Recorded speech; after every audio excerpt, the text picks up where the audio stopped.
overall educational system based on grades is a little bit tricky. There are obviously pros and cons. You can track your progress. If you develop, you can see how you jump from one grade to a better one.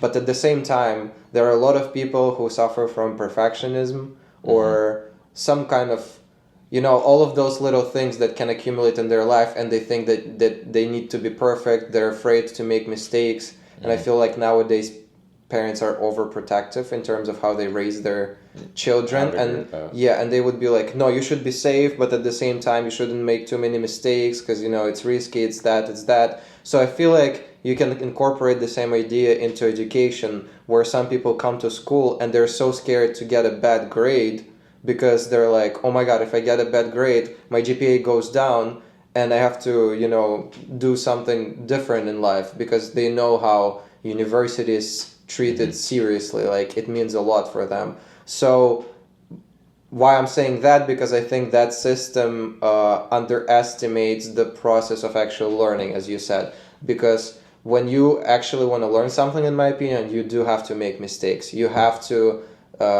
suffer through this period of time when you don't actually understand anything and see the progress, when school education and university education encourages people to get the best grades because of how GPA is treated. You know what I mean?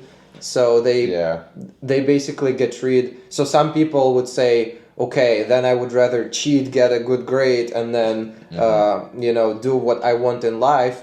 Or there are some people who just want to learn for themselves and they don't care about social norms, about how GPA is treated in society. They would be like, okay, I'm gonna get a bad grade, but I'm gonna try and do my best to understand it by myself, do the same thing on the next test, and even though I might not get 100, I would get an 80, 75, but I would learn something for myself.